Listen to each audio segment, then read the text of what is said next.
Hello and welcome to the Jeepin Bubba podcast. I am your host, Brad Jeepin Bubba Coron. We are back with a new format, and we're in Blackberry Off-Road. Some of you may be seeing this on Facebook recorded, or some of you might be listening to this on the podcast, whether you listen to Spotify or iTunes or whatever it may be. Welcome to the podcast. I am joined by two guests as promised, and this will be the new format where I try to bring one or two guests every time, have a little bit of a round table, or actually a rectangular table, discussion, and we talk about things we normally just talk about in the shop. We actually were talking about earlier in the shop, we should be recording this because we were talking about different things in the Jeep industry, parts, why you would run this, why you wouldn't. We were talking stroker motors, 4.0s. But anyways, what we're going to do is we're just going to introduce the guys that are here. They'll be here a couple times this year. We'll just keep mixing it around. But if you're watching this or listening to this, to my left is, well, in the video it'll be my right. But the skinny guy, we're all bearded, which is nice. But Kyle Hitch, he has been my friend over 10 years now. Been working with us since day one here at Blackberry Off-Road. He's our audio guy. He does a lot of wiring. Pretty much can do anything, but likes to do audio, and has picked up welding since he's been here and does a lot of our fabrication work. And on the other side of me is Brandon. Me and Brandon became friends through Jonathan Woolley at S3. Came on a ride at Beasley. Brought a knife to a gunfight, basically, you know, but you've seen him before on the videos as Captain Chivo. He has the XJ known as El Chivo, and he's built a sweet little XJ that has made the guys with, you know, 60 grand in their rigs really, you know, kind of hurt a little bit. You know, you stuck it to him a little bit, Brandon. That's right. So we got some Red Bulls here. Brandon's got a cold beer. I'm still doing dry January, so I'm just overdoing caffeine right now. But I got a week to go. So next podcast, we'll crack some IPAs. So I might be hyped up for this one, a little loose in the next one. But welcome, guys. How are you? Good to be here. Fantastic. Okay. So in the old format, typically I would just start off by ranting about something and go off on that for a while, and then I would stop. So I do have a little topic in mind, and we'll start off with that, and you guys can give me your input. But one thing I've been thinking about recently, especially now that I've been in the shop full time, I get a lot of DMs, a lot of text messages, a lot of folks reaching out to me asking questions. Just this week, for instance, I was asked about trail openings. I've been asked about, you know, not even just basic stuff. It's like very Googleable. It's like a Googleable, very Googleable things. I'm torn. I'll explain. I love when people reach out because I feel like if I have the answer, I want to give the answer. I want to help people. Like that's in me. I want to be very helpful to people. But at the same side of things, it's like you get too many questions. You get asked too much, and you're like, I can't get to this guy's answer right now, or something very simple he can figure out. It's making me think, like, who do I give my cell phone out to? And I almost hate even talking about it on the podcast, because then I'll get a guy that's very humble and nice go, well, you know, I didn't reach out to you this month about, you know, my winch because I knew you were busy. And it's like, no, dude, I wanted to help you. I don't want you to suffer alone on that. It's like some random guy in some random state hitting me up asking me, like, hey, man, what fender flares are those on that? And even then I, like, try to be helpful. But the subject I want to talk about is Jeep owner or off-road, you know, rig owner responsibility. And what I have seen a trend of is not just in Jeeps, but just in the world in general, is a lack of accountability, right? So, like, one thing that worries me as a shop owner is I build your Jeep, and then you go out and wheel your Jeep, but if something happens while you're wheeling it, or after you're wheeling it, or even 6 months down the road after the install, whoever installed it for you, you like, people still want to, like, tend to blame them, like, oh, this bolt came loose, this jam nut came loose, this and that happened, this isn't normal. $6,000 on my exhaust, or I mean my suspension, it should never have a failure ever, no matter what. And as a fellow Jeeper, I think we all have our own responsibilities. I think you should do a nut and bolt check after you go wheeling. I think you should wash your rig after you go wheeling. And before you go out, just double check a few things. Is there oil in it? Is there coolant in it? Has it been overheating? Has it been driving good on the road? Do you have any spares or extras or parts? Have you checked your jam nuts in a while? Because those things do come loose. Have you checked for leaks? And it's just been interesting the amount of times I get reached out for these things. Not every customer's blaming you, but they're like, hey, you did my lift a year ago, and I'm having this issue. Could you look at it? We don't feel like it should have this issue. Maybe they shouldn't, but in a lot of cases, it's like I can literally point to like, hey, you've put 40,000 miles on this thing. Have you crawled underneath it once? Last time you greased your hide? Oh, my suspension's squeaking. Calling you out, Shelby. You gotta grease your Heim joints, especially your rock crawler joints. You need to grease them every 3 months. WD-40 them, like in between that. But I want you to think, you both own, if you had a couple of different rigs, you both have Jeeps now. What do you think, like, the shop is responsible for, or like, do you think there's a level that like an individual should have with their own responsibility? Well, very much an individual has a responsibility.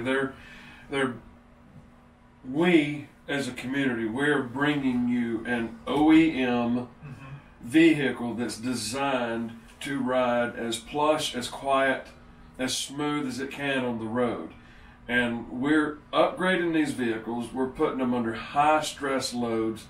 We're loading them down with protection and armor and just all these upgrades. And we are taking a road ready vehicle and we're making it a purpose built trail rig. Your tires, good Lord, you're going from a 30 or 33 inch OEM tire to a 37 or a 40 or something. I mean, that is just a huge difference in just overall sheer mass and energy. And then you take that off road and you go to beat the heck out of it off road, and you're expecting things just to stay where they are. I mean, I'm guilty of this myself, so to say. I mean, last week I came in the shop and we're doing headlights on my Jeep, and I'm like, as we're popping the hood, I go diving under the vehicle, and they're like, Brandon, we're doing headlights, dude. And I'm like, yeah, but I got to rattle. I got to check something. So, and we found a jam nut. Okay, so yes, I mean, and I'm learning. Okay, I'm new to this sport. I'm new to the hobby. I'm new to the industry. Sure. But I know now. Get up under it and check it every now and then. Make sure stuff's good and tight. Make sure. I mean, you've got steering stuff, suspension, whatever. I mean, some of this stuff comes loose on the road at 80 mile an hour on the back of a wheeling trip. That's a bad day. So, yeah, very much it's owner responsibility to get under it. And you should make it a good practice, because last thing you want to do, I mean, you definitely don't want to have an accident on the road, but who wants to be, you've got 12, 15 Jeeps, out at Windrock or something like that, and everybody's looked forward to this trip all year, and because you forgot to go up under your Jeep and just kind of wrench on everything, make sure everything was good, and you end up with a failure on the Jeep, and you've just busted 10, 12 other guys, wheeling weekend, because now we've got to fix your rig. Are you calling me out, Brandon? No, sir. No, sir. Well, I gotta give kudos to Johnny, our buddy Johnny. Like, it does seem like the week or two before every trip, he's hitting me up like, hey, is there anything I need to think about? Do I need to get spark plugs? Do I need to change gear oil? Because I understand that, like, now every Jeep owner, every off-road rig owner knows enough mechanically to check those things out. Right. So you might want to shop to nut and bolt things for you before and after. But you don't. If you look at an off-road race team, they have mechanics that travel with them. They check them during, they check them after. They can make adjustments. We're not your support team in the field, you know what I mean? So, like, if you have a failure in the field, it's not like I can run out there and fix it, or even over the phone. A lot of times we get hit up, I get messages, pictures sent to me, and it's like, hey, what could this possibly be? And it's like, well, I need more info. I need to drive. And sometimes I can tell, right? But like, that's going to be the thing that I think is important for people like to grow in the knowledge of. Is if you're going to get out in the woods, out in the cut, away from people, you're going to be with a group of a few riders. Maybe you want to think of having a mechanic in your group or learning yourself, because it could mean the difference you camping there that night or blocking the trail or slowing a trip up or whatever, till you can get back and get things fixed. So, and maybe it's even a good idea to hit your Jeep builder up, your mechanic, whatever, and be like, you know what are some places I need to check on my Jeep before I go out? Maybe he can show you, give you some advice or whatever on that side. What do you think, Kyle? Well, I think also, to what Brandon said, as far as, making your Jeep heavier and, armoring it up and bigger tires and wheels, that is going to wear out parts faster. So your U-joints are going to wear faster. Your transmission obviously is going to wear faster than it would with factory wheels and tires.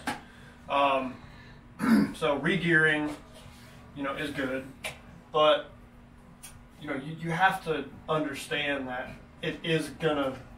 You're gonna break stuff because you're putting a lot of stress. So, making sure that everything's good, like Brad said, U-joints and make sure everything's greased. Is obviously something you need to do. Well, I think absolutely. If you're gonna like put your vehicle through severe mileage, like something I heard recently about off-road racing, or off-road in general, that like for every 1,000 miles you do off-road, it's equivalent to like 3,000 road miles. So something to think about in that case, if you're strictly using your vehicle off-road, is you might want to change your spark plugs more often, you might want to change your oil more often, you might want to change your gear oil, transfer case. And like I'm in the practice of, on an older vehicle, changing the gear oil every 15,000. You might catch it where you've gotten some moisture in there, and that's going to lead to bearing failures and things like that. I happened to change mine in an interval like that once, and it was like we had gone to Cassius Valley, did some water crossings that weekend before, and sure enough, it was milkshake inside that front end. And thankfully, I'd only driven it home and caught it. So water is lubricity, but not for very long. Right. So, but that's just my 2 cents, and it's not like to knock anybody. It's just I want to like stir up people's thoughts on it. To like we think about bringing tools. Yep. We think about sometimes first aid, food, water, but if you have a mechanical failure, what is that going to do for you if you don't have service and watch YouTube? You may need a little bit of mechanical, or like Brandon brought up, if you have a loose jam nut or a drag link or something, and that pops up on the highway, that can be really dangerous.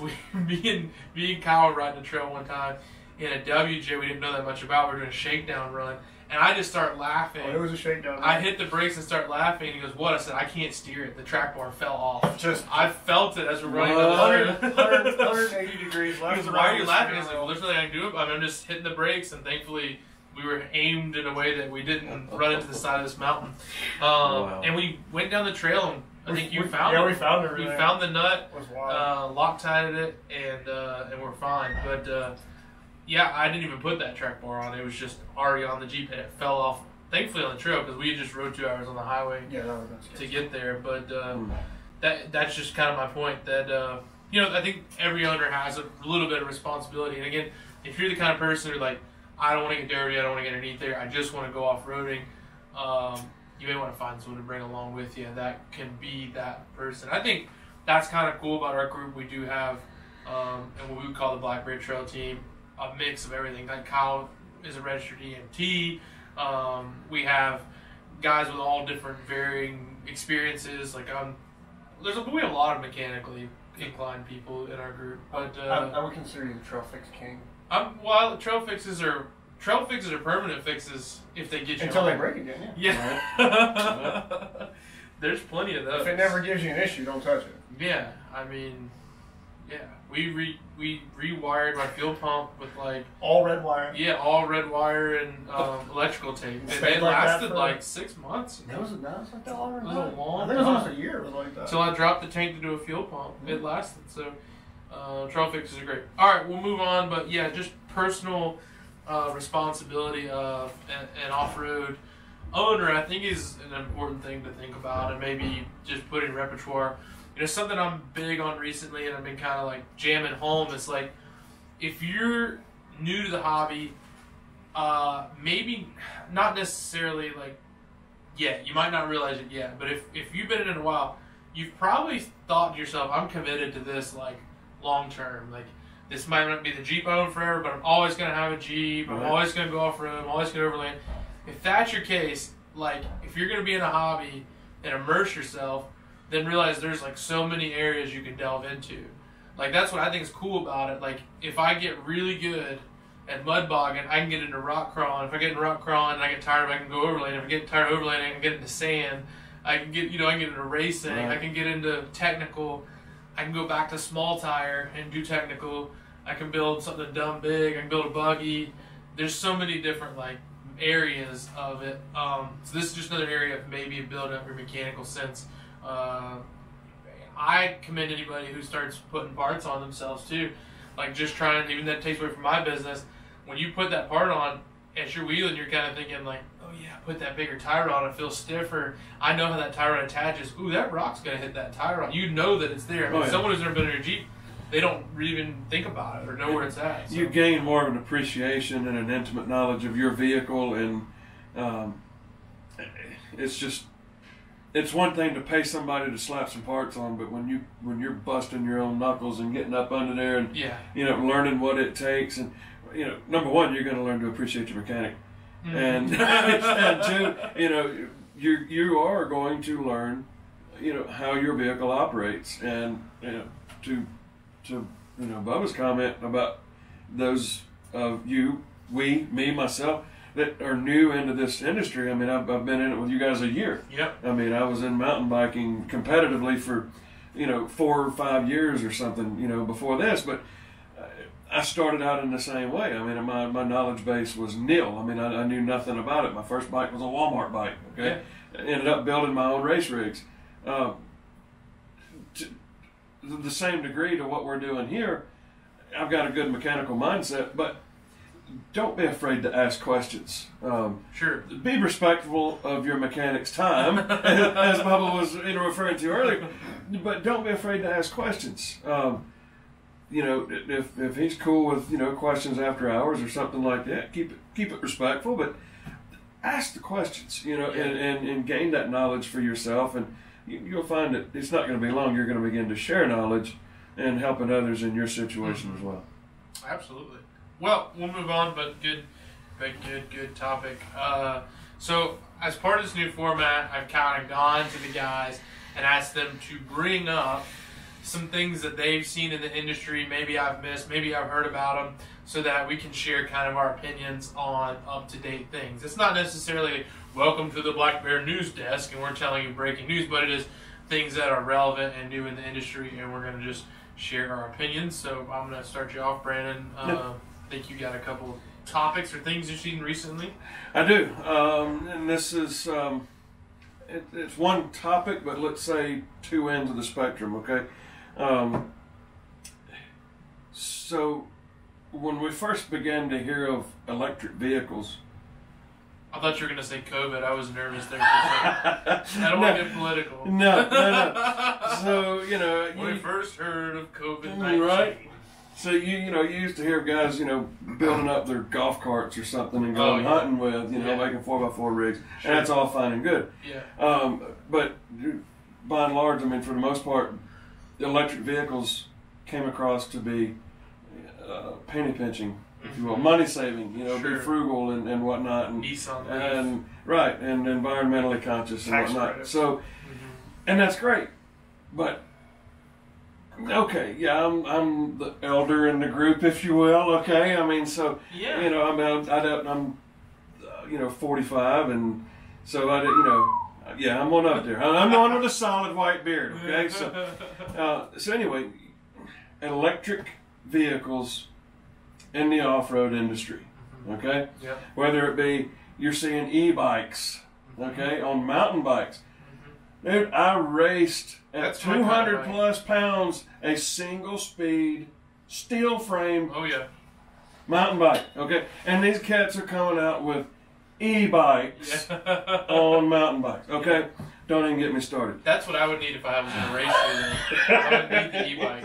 Okay, so yeah, right now I'm in no racing shape, but so I'm seeing it more in our hobby.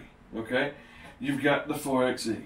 Mm-hmm. Okay, number one, you take what's already a top of the line package in the Rubicon, Yeah, the Rubicon, yeah. and you add another premium price to going with the 4xe, you're tacking on an additional 700 some odd pounds worth of weight. Okay, Mhm. is this really an off-road chassis, or is this just, yeah, I like the Jeep, I want to be, you know, associated with the Jeep, whatever, but I want to be, is there an off-road application for this? You know, that you can go out and it be, I understand the concept, electric motors, but these aren't electric motors. Yeah. You know, this is battery operation. Mm-hmm. So what's your take on that? I mean, as far as Jeep Mm-hmm. getting into electric vehicles or an electric assist hybrid, however you want to call it.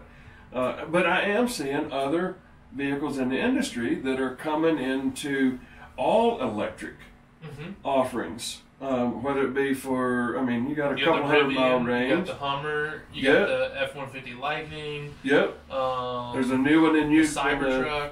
Yep, in the UK, I found an article on Alpha Motors, the Wolf Okay. Plus EV. Oh wow. It's an all-electric vehicle, okay? 275 to 300 miles. Mhm. Dual four-wheel drive motors, okay, 6.5 seconds, 0 to 60. I mean, it's an impressive on-road vehicle, yeah, torque is okay? great.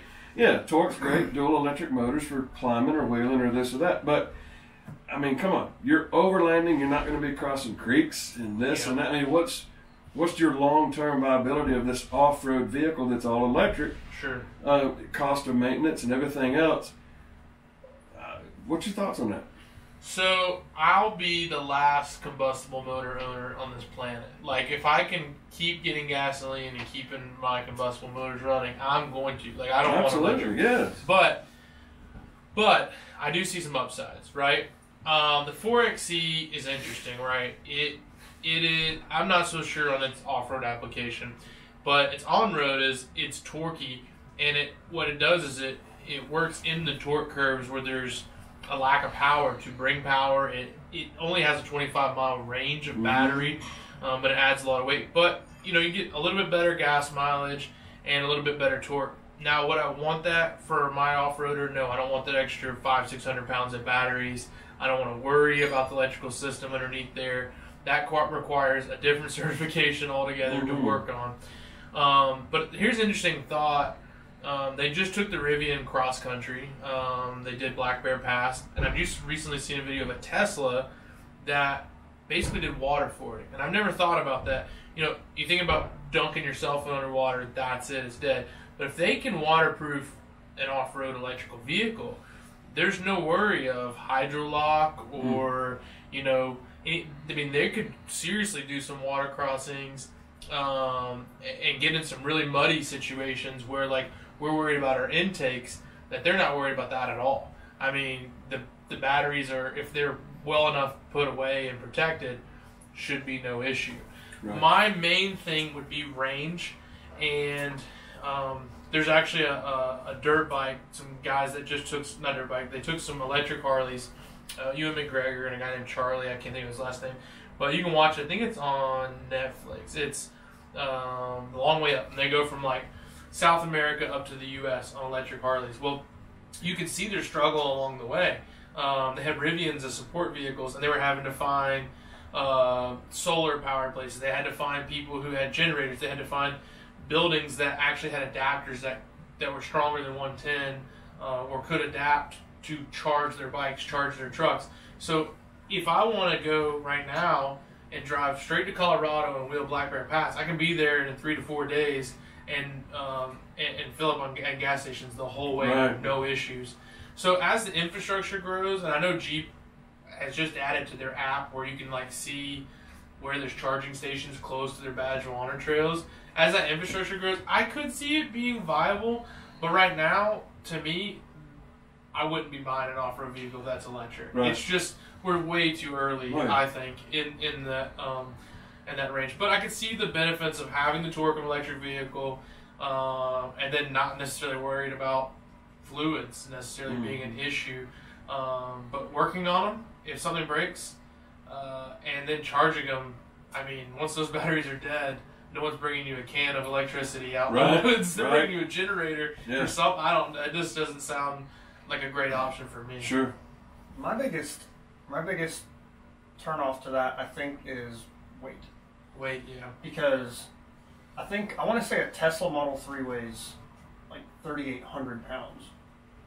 Yeah. And that's heavy for Super a car. Heavy. Right. That's quick and to sink. then you've got these trucks that have the same range, and just the body is probably another 1,000 pounds heavier, and then you add the batteries on top of that. I mean, Jeeps, one of the nice things about Jeeps is TJs are really light. So you can do crazy steep stuff and climb really wet stuff because you're not fighting that weight. You're not fighting to get traction. Right. Even the new Jeeps aren't as heavy as, say, a Rivian. Like, okay, we're going to lift a Rivian and take it off road.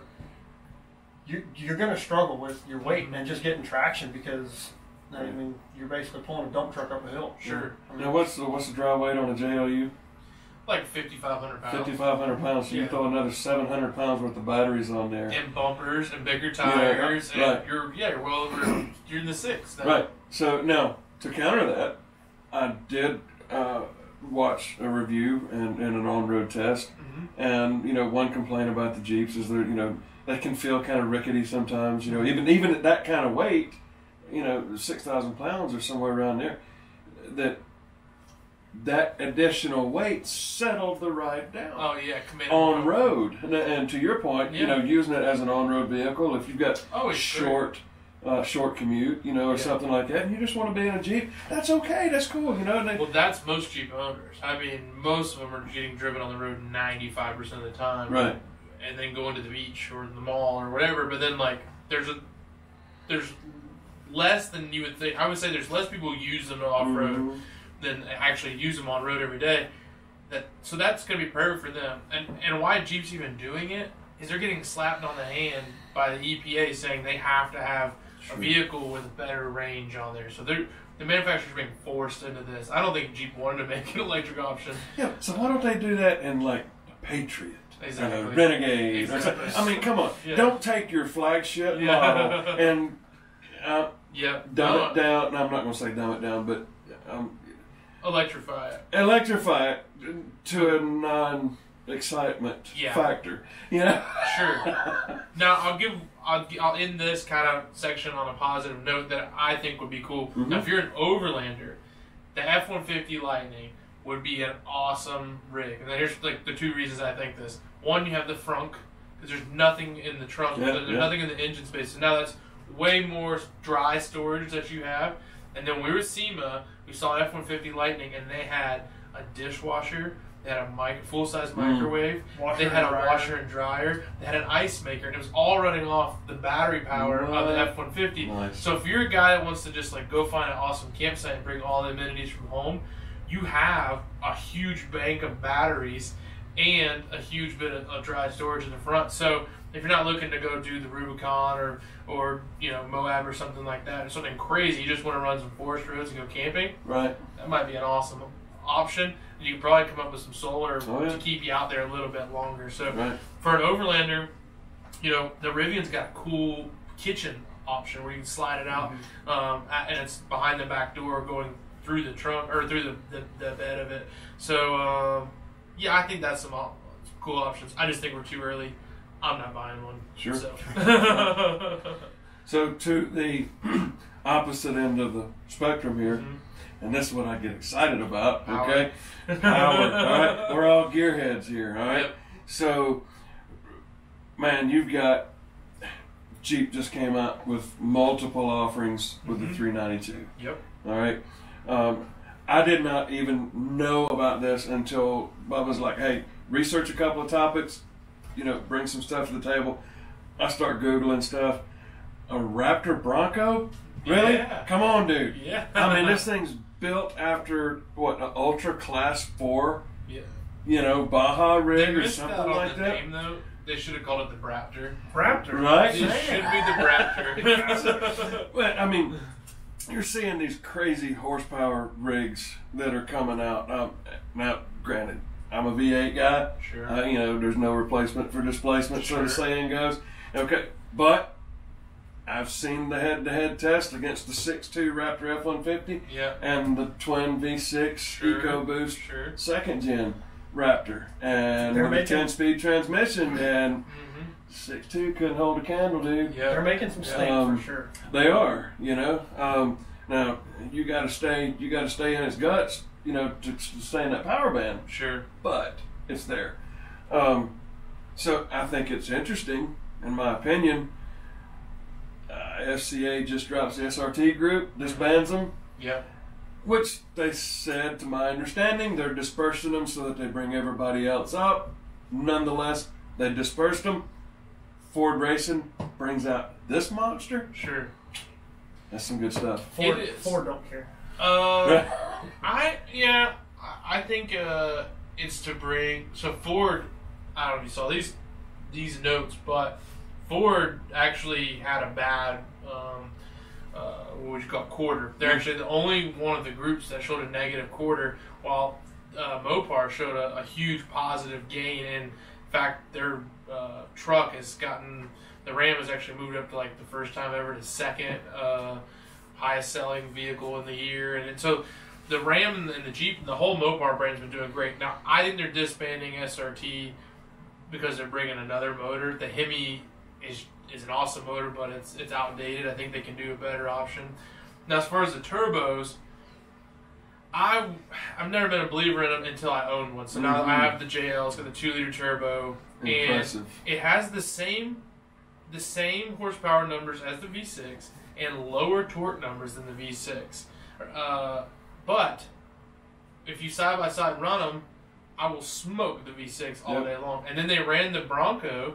I think it was the 2.7 versus the V6, and then versus the 2.0 Jeep. The two turbos, head to head, dead even. They could almost not tell in a photo finish who won the race. The V6 was 2 vehicle leads back. Right. So the V6, to me, the nice thing for me, like you get a nice V6, nice V8. There's some good bit of reliability there if you think about it. But it's sucking up gas, and you can just make so much more power in a small package nowadays. So it's lighter, you're getting better gas mileage, plus there's a speed factor to it now, like, and a noise factor on the trail. The turbo makes just such good noises. beautiful music. So I'm interested to see what Ford's trying to do. I think they're playing a little catch up. The TRX won the Truck of the Year Motor Trend, where, well, actually, I think Rivian did, but the TRX won last year. The vehicle of the SUV of the Year on Motor Trend was the 392 Wrangler. So I think they're playing a little catch up to Mopar.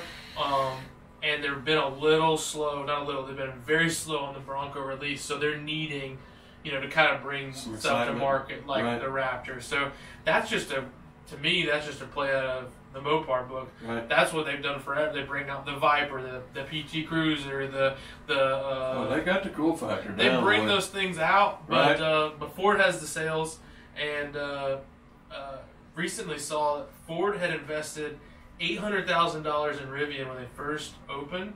And it's worth something like $200 billion now. Wow. They own a huge amount of stock in Wow. Rivian. So Ford's not hurting on the money, but as far as like bringing themselves relative and popular, I think these, like the Raptor is definitely the Raptor Bronco is really a little bit of a stunt, but I do think it's going to be popular because as long as I've been alive, as you've been alive, there's always been the Chevy guy, the Ford guy, the Mopar guy. So the Chevy guy, whatever, Jeep, Ford guy, they're not afraid to buy a Jeep, but if they could get a Ford product like a Bronco, cool. Now their neighbor has a 392. That's right. They want the Raptor version of it.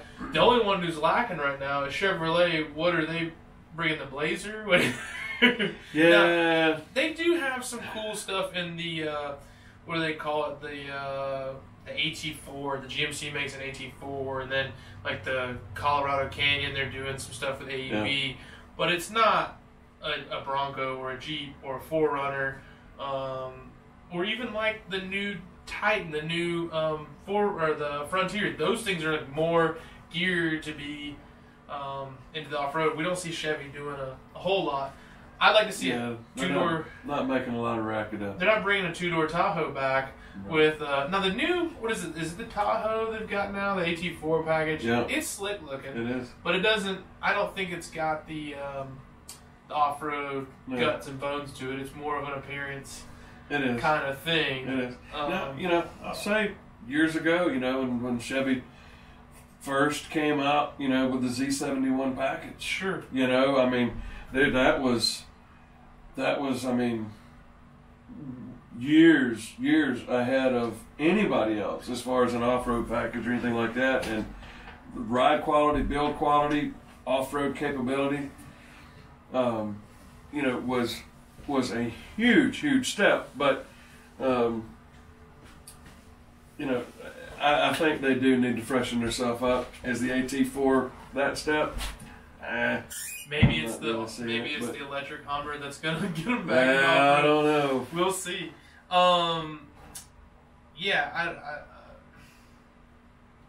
I don't know, but for me, I'm just gonna stick with the FCA products. Now, Kyle brought something up to me today. It's along the same lines of what you were talking to, that there was some renderings, I believe. You want to tell us a little bit about that? Yeah. So, a nice artist decided he wanted to come up with like a Ram Charger. Mm-hmm. So he did a Ram Charger, like the old school Ram Charger, like days two-door hatchback, yep, or liftback Ram Charger, Mm-hmm.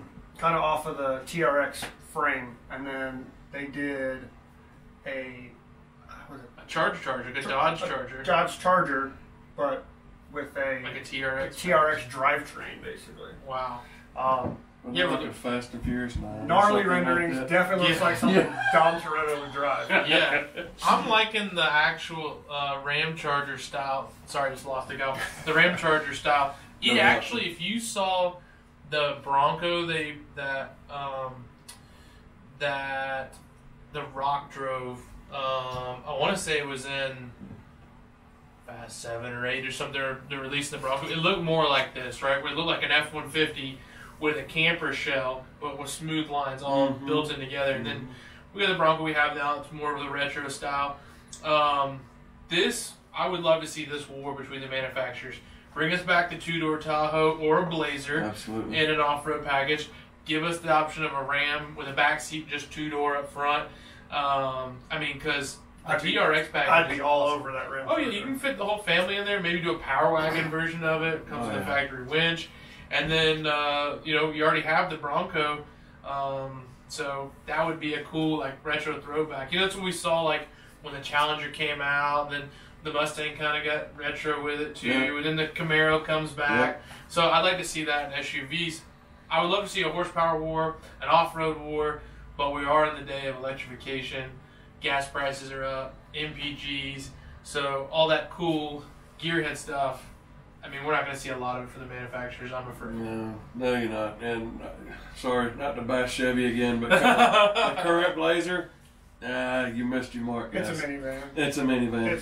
Yeah, it was cool on paper, and I see them when they first came out. You're like, that has some cool lines. The concepts were nice. But the final product is it's front-wheel drive. It's very mom friendly. I mean, and don't get me wrong. My mom wanted one. I know some people that have them, and they love them, but it's not a Blazer. Yeah. No, absolutely. It's more the Trailblazer, really. Not the old school Blazer that was like the S10. That's not the... It's like the Bronco 2. Square body 2-door. Oh, yeah. Yeah. Yeah, for sure. But please bring back the Ram Charger and a Power Wagon feature. I'd be all about it. Mm-hmm. Bring back the Blazer. But the real Blazer. If you search WB Artist 20 and Ram Charger, you can find that, guys. And it is a beautiful looking rendering. I hope they do bring that back. It's an interesting time in the industry. I get a lot of questions. Will you be working on the new Bronco? Of course. You bring me something, I'm going to work on it. But I hear a lot of, what do you think the Broncos going to do to the Jeep business? And my answer has been, and I think continue will be, is I don't think it's going to affect the Jeep business as much as it's going to affect the 4Runner business. Because the Jeep has the JL. It is an updated vehicle. It does have updated powertrains. You have the 4xe, the 2-liter turbo. You have the V6, now the 392. All these options. And then you have the Bronco come along. But if you look at the 4Runner, the interior is still from 1998. The Tacoma is still running leaf springs in the back and drum brakes. Same engine. Even the I know it's reliable, but it hasn't caught up with the date. Even even Nissan has caught up, you know. And at this point, we're seeing a battle of what they're calling mid-sized trucks with, you know, Ford's got their what are they calling that? The Ranger, the Maverick. Well, the Ranger, the Maverick. So I'm thinking the Maverick, Honda Ridgeline. There's a Santa Fe Hyundai, not Santa Cruz. It's like a, it looks like a van shoe that has a truck bed on the back. You know, maybe we should resurrect the El Camino, but I don't know. There's all these different vehicles going along. I don't think Jeep's going to suffer too much. Where it'll suffer maybe is in the higher end mom group, right? The private school, gotta have the new thing, would like to have the Bronco over the Jeep just for a little status or whatever. But I think really it's going to be the 4Runner starting to lose a little bit of the market share until they do an update on that end. Right. And to that, I think with the Bronco coming in with as much technology as they put into it, I think one of the positives that'll come out of it is it's going to drive Jeep to, you know, go above and beyond on their electronics. Like, I mean, the Rubicons are great. Mm-hmm. They have the creature comforts. I mean, you can get the heated seats and, you know, and cold weather packages, packages. Basically, you know, everything you would need. Front facing camera. Oh God. Bring it back in an XJ. Right. Well, yeah. Well, they brought a Cherokee back, but and I owned one, but they missed the mark on that one for sure. Yeah. Bring me a rendering of a modern Cherokee. That would be slick. You know, I think they're doing a great job with the current Grand Cherokee. Even the Wagoneer, even though it's not the Wagoneer I like, the new Wagoneer is beautiful. But not for $100,000. Yeah, I mean it's the Escalade of Jeep, but bring back a regular Cherokee that's not basically a pregnant-looking Renegade. You know, like $12,000, brand new, bare bones, squinty eyes on the front. Off-road capability at an affordable price. Yeah. I mean that's what the XJ was all about. I mean when it was, it was a premium vehicle at the time. It could fit your whole family. It was lightweight, unibody construction. You can go camping. I mean, like, if you were into camping in the 90s, like, you had to have a Cherokee because you could just fit everything in the back on a roof rack. And nobody was, back then, there's no four-door Jeeps. Yeah. There's a TJ. You can't fit a Coleman cooler in the back of a TJ unless you flip the seat down. So, like, the XJ was like, that's it. Like, let's build it and take our families out camping. And there's still great platforms. We don't have any options for that currently. Right. There is no affordable, new affordable off-roader that's lightweight with decent power, room for everybody. It's funny, but the Bronco's making the Jeep pricing look okay. You know, that's so expensive for a Bronco. Look at the Gladiators. I mean, if you want to get in cheap right now, we're talking 40,000s for a sport model with you know, with no features and crank windows and stuff like that. So if the manufacturers, we're going to take our advice, let's come out with a $20,000, $25,000. That's the one thing that Maverick, it kind of got me excited about. I'm in love with it. I mean, it looks like the old Ranger Splash, and but you can buy them base level, $20,000. Yeah. Now it's tiny. It's not going to fit as much stuff. It's not necessarily built to go off road. You can get it in all-wheel drive, but I can't see why a manufacturer, if you want to save gas mileage, build us something unibody that looks decent, that follows those lines. Now I don't want to talk about Trailhawk, the Cherokee Trailhawk. It is a fairly capable off-roader, and people who've owned them will tell you that, but it's still not the XJ. Right. It's just not. Bring it back. I'm down for it. Absolutely. Now, I have seen a trend recently. of trucks, right? We have the TRX. There's the Power Wagons. The AEVs taking the 2500 Rams and building these things called the Prospectors. And you can get them in a flatbed, you can get them in a regular bed, and it's a big trend out west. Massive. Yeah, they're huge. And, you know, I think those are an underrated vehicle right now because they're so utilitarian. Now, on the East Coast, it's kind of an issue because, like, we're tight technical trails. Your pine trees are leaning over. Our Jeeps are barely fitting underneath them. Right. I couldn't imagine it. But if you're someone who lives out west, I mean, I don't see why you wouldn't own a full-size truck. I mean, these things are getting great gas mileage now. You just got a new work truck that has got the 6.4 Hemi, and you've just piled, I'm talking to Brandon, he just piled all sorts of tools and toolboxes. So if you can imagine if you're building an Overlander that you want to run in Moab that doesn't have trees. Power for days, dude. Yeah, I mean, if you're a guy that goes to Utah or Arizona, I wheeled in Arizona a guy that was in a full-size F-150. He had no struggles, and he had his whole family in there, his AR, his big coolers, just all the creature comforts. There's an Instagram page I love following, Full Size Invasion. And dude, this is... There could be some jokes made about that. I mean, Kyle may have to excuse himself. But, yeah. He used to run a website called Full Size Invasion. Right? Got shut down. But I mean... Little Debbie shut me down. Yeah. But these are all the, you know, C10s and C20s, and I mean, they got Ram 1500s, 2500s, there's big Blazers, there's old Wagoneers, I mean, you know, everything, you know, solid axle front ends. I mean, these are big boys out there, and I mean, they're hitting these, you know, they're on 40-inch tires, they're down to nothing. I mean, these guys are ripping these rocks to pieces, dude. Mm-hmm. And they're just so fun to watch, because, I mean, everything that we see is, I'm going to say mid-size. Sure. You know, I mean, a Jeep, I don't consider that to be a full-size big hulking vehicle. It's not. Somewhat nimble, though. But yeah, I mean, dude, these guys, I mean, they got all this weight and they're just throwing it around, and I mean, but they don't miss a beat, man. Yeah. I mean, and it's fun to watch. It's different, you know? Sure. Yeah, I've seen, there's a guy called Swell Runner on YouTube. You can check him out. He, for a long time, had a 4Runner, hence the name Swell Runner. And he's just rocked, he's got a 2500 Ram, the AV package. And he's like, I'll never go back. I can fit, he has a deck system, so he fits all his cooking gear in there. He's on the 37s or 40s. It doesn't even look like it. That's what drives me crazy. He's like, you put a big tire in a truck, it doesn't even look that big. Oh yeah, Brandon's showing us a Wagoneer. I love a Wagoneer. Or is that a Jeep? I think that's a Wagoneer. Or maybe a Grand Wagoneer. But it is slick.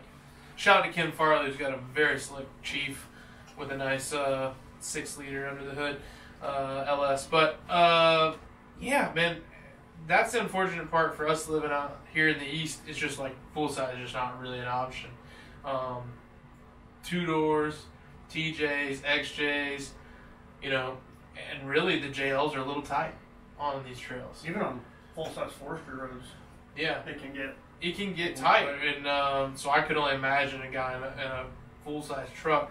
These Gladiators, too, guys are building them with the bed racks and all that. I mean, we've talked about maybe getting one in our household, and I would wonder what it would do at Windrock. Now, I've rode with Kevin, his Gladiator. Well, he's been in the group, and we rode some of the yellow trails at Windrock. He did fantastic. Yeah. And it kind of made me want one watching it happen, but we didn't get on the real tight stuff and see. I could see having to do a little bit more maneuvering, maybe some winching with just to get your back end around or front end to pivot. But out west, I mean, that long wheelbase would rock, you know. Well, we'll switch it up a little bit. We got about, 5-10 minutes left of the podcast. One thing we were talking about before we came on was Kyle's now got an older TJ, right? I've got a 1988 Comanche, and Brandon has got a 2001 Jeep Cherokee. I happen to know we all have some mods coming up, so let's maybe talk about some of the mods we're doing to our vehicles and kind of why. Not fixing them because they're broken them mods, because that's not really an improvement of what you have going on, Kyle. But so for me, I got the 88 Comanche. I built it as a budget vehicle. I made a video about a $3,000 Comanche. Found it. Actually, Kyle found it. Covered in what looked like mildew, having to be green spray paint. We stripped off of it, threw some spare parts on it, got it running. So now I'm taking it to like the $5,000 Comanche. I want some comfort. I'm putting Corbo. I believe they're. Do you remember the model RSR or something? Yes. RS. The They're the Baja seats. They're fat boy friendly, so they're made for like a 40-inch waist. Some guys said they're up to 42. I've sat them. They're plenty big for me. And then we're doing the Corbos. I'm switching to some zone shocks that are tuned for the Comanche and in the right length. So one of the problems I have now is my front shocks are going JK, and I'm almost immediately like bottom out as the front lifts. You can hear doop doop. They're acting as like limiting straps. So I got some that are the correct length, and they're gonna be riding good. Just threw some new lights on the back, and I'm thinking of switching. This isn't what I bought yet, but to an AX15. Found out Advanced Adapters makes an adapter for that because my Peugeot transmission is a little crunchy. So, but for now, I'm doing a little some comfort stuff, right? I'm gonna do the seats in there, kind of clean the interior up. I got a new radio to put in there, a Midland radio, and I'm using this thing shop truck and then in our trail cleanups. So I want good communications, room to throw stuff, but I want to ride cushy. You just put it in 4 low, shift it in 3rd gear, and just ride with the suspension seats, nice new shocks, and just cruise. Not looking to go rock crawling in it. You know, maybe in 10 years, me and Kyle can take it to Baja and do something crazy. Full cage. But that's the slow build. That's what when it's a $20,000 Comanche. Or more. So I'll start with Kyle. I know you got some mods coming up. A winch. Yeah. So I bought an 04 TJ off of one of our good friends, Kevin. We talked about it a little bit. It's good Gladiator. Got the Gladiator. Bought it off of him. He decided he wanted to probably not wheel as much, but he has built his Gladiator up to be able to wheel very well. So bought that off of him. Putting a Rugged Ridge Trekker winch. 10,000 pound. 10,000 pounds. Synthetic. Also looking at maybe a new front bumper from CAFab. That new Predator bumper is pretty good looking. Hear there's some audio in the works. I got some kicker stuff coming in. We're gonna put some nice loud boat speakers because you know how I like obnoxious audio. We just been talking to Kicker this week, and we're gonna be going direct with them. I've been using Kicker for like the last 3 or 4 years. Well, for a long time, but like exclusively, really the last 3 or 4 years, and just found the quality for the price is kind of unbeatable. Yeah, you can't. For the price. Personally, if you're going to do audio, Kicker, Rockford Fosgate, or JO. Yeah. I mean, those are like your big 3 that you're going to get your best quality. And the cool thing about Kicker I like is the Marine line, because like we did all the Marine speakers in that CJ, and we don't have to worry about like if he gets rained on, because he doesn't run a full size top. So that's that's the Kicker for Marine Kicker. speakers, Marine amps. The Marine amps are really the way to go these days, especially in a Jeep, because you leave your top off, it gets rained on, there goes $200-300. Every Jeep leaks, even new. Yeah, they all leak. So, also have a set of nice suspension seats. They're not the Corbos. Yeah. But got some nice suspension seats. Got a harness bar. Got some harnesses going to go in. Sure. Lime green, of course. Yeah. And that's kind of it for now. Got to do some repairs because I made some bad choices. Yeah, we got to rebuild a 488 rear end. The cool part is TJ has a 488. The uncool part is it's missing 2 of the teeth. Two ring gear teeth are so we got some nitro gears coming from Washington State, and they'll be here in a couple days, and we'll start rebuilding that thing. But got to scramble to get it broken for Windrock. Yeah, it's coming up fast. So what's the idea on the TJ we're aiming for? I know we're gonna take it to Windrock, but like kind of cruising around town, daily driver, and then a little bit of rock crawling. It's got a long arm on it. Long arm kit, E-lockers front and rear. A little bit of a cage. 5-speed. It's got the Smitty built half cage in it. The idea is possibly Dana 44 front, 37 down the road. I've got 2 other vehicles I can drive, so why not build it as a full-blown trail rig. Talking about getting a truck and trailer, so definitely down the road, I'd want it to be a gnarly off-road rig. Just something I can take out. I don't worry about beating up. Extend the wheelbase one time. Yeah, I mean, why not? Yeah. You know, I had a JK, and we talked about doing, you know, extended wheelbase on it. Although it was plenty long enough, but why not? You know, extend it and run 42s or whatever. Right. Yeah. So this one, I think the biggest I would go on that would be 37s, Yeah. just because it is a. What was that? There's something yelling at me. I think it might be our camera. Yeah, doing just since it is a 2-door, you know, short wheelbase, I think 37s would be the biggest I would want to go Yep. safely. It would look cool. Unless I do, you know, Dana 60s and really get it wide, but Yeah. That'd be cool. yeah. Well, good to hear. We'll check back in with you because I'm gonna rotate these guys. So Kyle will be coming back to us on the podcast. You know, probably in 4 to 6 weeks. So we'll check in and see where it's at and how Windrock fares for you. I think I'm gonna actually shoot a video of the pre-Windrock build stuff that comes up to me before we go to Windrock because it always happens right before Windrock. We're planning to go into February. Well, kind of 20th, Late right? February, 19th. Yeah. So we're going to 19th. So if you're going to be in Windrock that time, you might see us gallivanting and going crazy out there. And hit us up on Facebook, Instagram. Don't forget that I'm just coming off a dry January, so I won't be drinking on the trail. But before we get on the trail, the night before the cabin, throw it down. I might have a little red eye syndrome the next morning if you see me on the trail. But anyways. So it always happens like right before. Like so, I'm gonna do 4 new tires on the wife's Jeep on the JL. You've got to do some rear end work, put in a winch, and then Brandon, I got a nice box in from Adam's drive shaft right now. Yes, sir. What's going on in the Yes, X? sir. You just did some new headlights. Yeah, we did the Holly Retro Bright. Brights. Yeah. We went with the 3K. Mm-hmm. Been Keeping it classy. Yep, classy. My headlights, I have one that was cracked and busted and just dim, and so this has been a huge upgrade for safety, visibility. And They look great. Yeah, and it keeps that look. So we got those put on. You got another nice looking box over there with some Smitty built. Smitty built the XRC Gen 3. Yep. So we're finally getting some proper recovery gear. Yeah, you just had a JCR DIY bumper. You had one. Yep. You made a trade with a guy who has a Comanche. Yeah. So he's getting an upgrade on his front bumper. Yep. And then you got the winch bumper. Got the winch. Now you got to run a winch. Yep. And the last guy in our group to get a winch. Yep. So now we all have winches, which is nice. Winches. I should be getting some. I don't know, if we're going to do some rigids or Baja designs or more moto. 4 bangers. 4 bangers or something like that up front. We have all the options. We definitely have an upgraded transfer case coming in.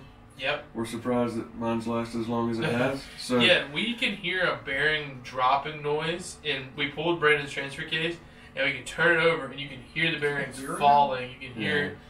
Well, this was the last Windrock trip. Yeah. We can hear it over a year. It sounds like a loose bike chain or something. And so you found a new transfer case. So we found a transfer case, but it's out of a TJ, so it bumped up my time frame on my plans to do a rear drive shaft and an SYE slip yoke eliminator. So that should get rid of some drivetrain. You should. Driveline vibrations. Absolutely. Be a little more reliable. Mm-hmm. So I'll have Adam's shafts front and rear. Yep, nice and strong. Yep, and I think that's about it. Yeah. Now, is that transfer case a different ratio than No. what came in Same the ratio. Same ratio? Okay. Just different tail shaft than the XJ. So we're doing a trail ready SYE. We wanted a Terraflex. They were out of stock. Was with trail ready.